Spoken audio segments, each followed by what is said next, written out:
Christian network நேயர்கள் அனைவரையும் ஆண்டவராக இயேசு கிறிஸ்துவின் நாமத்தில் வாழ்த்துகிறோம். மேற்கு வங்கத்தை சார்ந்த ஒரு கிறிஸ்தவ போதகர் வெளியிட்டுள்ள ஒரு வீடியோ பெரும் அதிர்ச்சி ஏற்படுத்தி உள்ளது. மிகப்பெரிய கொடுமைகளை அவர்கள் அங்கு சந்தித்து வருகிறார்கள். அது மட்டுமல்லாமல் சத்தீஸ்கர் மாநிலத்தில் ஆண்டவராகிய இயேசு கிறிஸ்துவை ஏற்றுக்கொண்ட ஒரே ஒரு காரணத்தினால் அங்குள்ள கிறிஸ்தவ குடும்பத்தார்கள் அந்த ஊர் பகுதிகளில் உள்ள தண்ணீரை பயன்படுத்தக்கூடாது, தண்ணீர் எடுக்கக்கூடாது என்று அந்த கிறிஸ்தவ மக்களை மிகப்பெரிய அளவில் கொடுமைப்படுத்தும் ஒரு சில செய்திகளும் வெளியாகி உள்ளது, ஒரு சில வீடியோக்களும் வெளியாகி உள்ளது. கேட்பதற்கும் பார்ப்பதற்கும் பெரும் அதிர்ச்சியையும் பெரும் சோகத்தையும் ஏற்படுத்தி உள்ளது.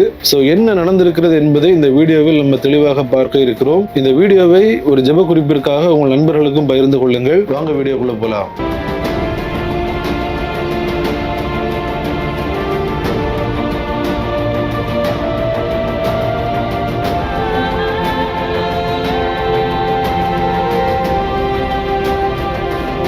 வெஸ்ட் பெங்கால் நம்ம எல்லாருக்குமே தெரிஞ்சதுதான். அங்க ஆட்சி மாற்றம் ஏற்பட்டது. பல ஆண்டு காலமாக அங்கு நடைபெற்று வந்த ஆட்சி அது முடிவுக்கு வந்து ஆட்சி மாற்றம் ஏற்பட்டது.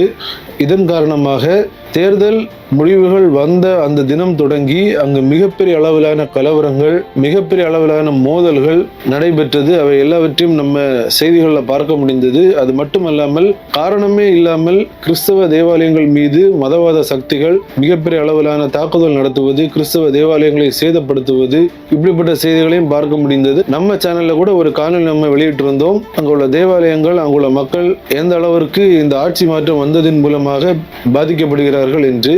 இந்த நிலையில் மேற்கு வங்கத்தின் பர்கனாஸ் மாவட்டம் என்று சொல்லப்படுகிற அந்த பகுதியில் தேவனுடைய ஊழியத்தை செய்து வந்த ஆகாஷ் தாஸ் என்ற கிறிஸ்துவ போதகர் ஒரு காணொலி ஒன்றை வெளியிட்டுள்ளார். அந்த காணொலியில் அவர் ஒரு சில காரியங்களை கூறியுள்ளார். அது பெரும் பரபரப்பையும் அதிர்ச்சியும் ஏற்படுத்தி உள்ளது. पिन कोड है कोलकाता 7,01,11। हम लोग यहाँ पर बीते 4 साल से परमेश्वर का सेवा कर रहे हैं रेंटेड हाउस में। बाड़ी वाला यहाँ पर हम लोग का फेवर में है और कल 19 तारीख 2026 मई महीना शाम के 6:30 बजे के लगभग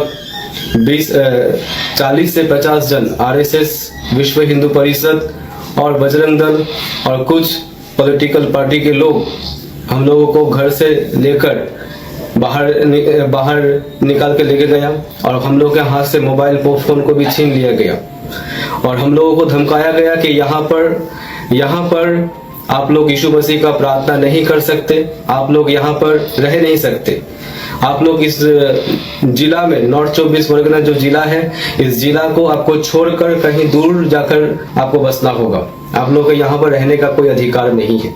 அந்த வீடியோவில் அவர் என்ன கூறுகிறார் என்றால், நாங்கள் இந்த மேற்கு வங்கத்தில் தேவனுடைய ஊழியத்தை செய்து வருகிறோம். குறிப்பாக ஒரு 4 ஆண்டுகளாக இந்த பகுதியில், அதாவது இந்த கொல்கத்தா பகுதியில் தேவனுடைய ஊழியத்தை நாங்கள் நிறைவேற்றி கொண்டிருக்கிறோம். இந்த நிலையில் கடந்த மே 19ஆம் தேதி திடீரென்று எங்கள் பகுதிக்கு வந்த சில மதவாத கும்பலை சார்ந்த நபர்கள், கிட்டத்தட்ட 40லிருந்து 50க்கும் மேற்பட்ட மதவாத கும்பலை சார்ந்த நபர்கள் எங்களை வலுக்கட்டாயமாக வெளியே இழுத்து கொண்டு வந்து எங்கள் மொபைல் போன் போன்ற கருவிகளை பறித்து மிகப்பெரிய அளவில் எங்களை மிரட்ட ஆரம்பித்தார்கள். குறிப்பாக, நீங்கள் இனிமேல் இந்த பகுதியில் வாழ முடியாது, நீங்கள் இங்கு ஊழியம் செய்யக்கூடாது, இந்த பகுதியை விட்டு நீங்கள் வேறு ஏதாவது ஒரு பகுதிக்கு செல்ல வேண்டும், இங்கு நீங்கள் வாழ்வதற்கான உரிமை உங்களுக்கு இல்லை என்று மிகப்பெரிய அளவில் அந்த போதகர் மற்றும் அவரை சார்ந்த அந்த கிறிஸ்தவர்களை மிரட்ட ஆரம்பிக்கிறார்கள். அது மட்டுமில்லாமல் அந்த பகுதியில் இருக்கும் ஒரு அமைப்பு இவர்களும் அந்த மதவாத சக்திகளோடு சேர்ந்து அவர்களை மிரட்டி, நீங்கள் வீட்டை விட்டு வெளியேற வேண்டும் என்றால், அதாவது இந்த பகுதியை விட்டு எங்கேயாவது நீங்கள் செல்ல வேண்டும் என்றால் கூட எங்களிடம் அனுமதி வாங்கிவிட்டு தான் நீங்கள் செல்ல வேண்டும் என்று மிகப்பெரிய அளவில் மிரட்டி இருக்கிறார்கள். இதன் காரணமாக தற்போது அந்த ஊழியம் அங்கு தடைபடக்கூடிய ஒரு சூழ்நிலை ஏற்பட்டுள்ளது.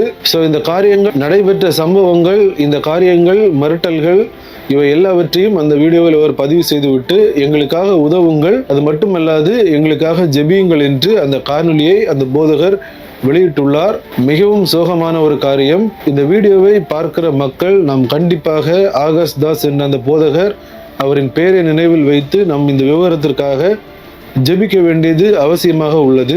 ஆட்சி மாற்றம் வந்தது முதல் இந்த மதவாத சக்திகள் வேண்டுமென்றே மிகப்பெரிய அளவிலான கலவரங்கள், மக்கள் மீது அடக்குமுறையில் இறங்கியுள்ளார்கள். குறிப்பாக கிறிஸ்தவர்களை குறிவைத்து இப்படிப்பட்ட காரியங்களை செய்து வருகிறார்கள். இந்த நிலைமைகள் மாற வேண்டும். அங்கு அந்த போதகர் மீண்டும் தேவனுடைய ஊழியத்தை செய்ய வேண்டும். இதற்காக நாம் ஒவ்வொருவரும் ஜெபிக்க வேண்டியது அவசியமாக உள்ளது. அது மட்டுமல்லாமல் சத்தீஸ்கர் மாநிலத்தில் நடைபெற்றுள்ள இன்னொரு சம்பவம் பெரும் அதிர்ச்சியையும் பரபரப்பையும் ஏற்படுத்தியுள்ளது. அங்கும் ஒரு கிராம பகுதியில் ஆண்டவராகிய இயேசு கிறிஸ்துவை ஏற்றுக்கொண்ட ஒரே ஒரு காரணத்தினால் கிறிஸ்தவ மக்கள், கிறிஸ்தவ குடும்பங்கள் மிகப்பெரிய அளவிலான அடக்குமுறைக்கு உள்ளாக்கப்பட்டிருக்கிறார்கள். குறிப்பாக ஒரு காணொளி ஒன்றையும் அவர்கள் வெளியிட்டுள்ளார்கள். मेरे को पानी लाने नहीं दे रहे हैं, भरने नहीं दे रहे हैं, का बोर से नल से मैं बहुत दूर से जा रहा हूँ पानी लाने के लिए। मेरे को बहुत दिक्कत हो रही है। अभी सामने में खेती किसानी करने भी नहीं देंगे बोल रहे हैं। गायता लोग बोलते हैं तो घर वाले लोग मेरे को डरा धमकाव कर रहे हैं। गांव के संबंध से बोलते हैं। कहाँ से पानी ला रहे हो?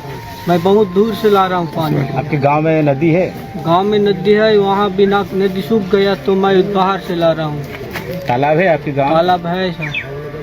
तालाब में पानी लेने देते हैं? पानी नहीं देते, वो लुक छिप के जाते हैं नहाने के लिए। नल जल कनेक्शन जो है तो कलेक्शन नहीं है सर, उसमें हम बोर से लाते हैं तो उसमें लाने नहीं देते। 2 महीना हो गया।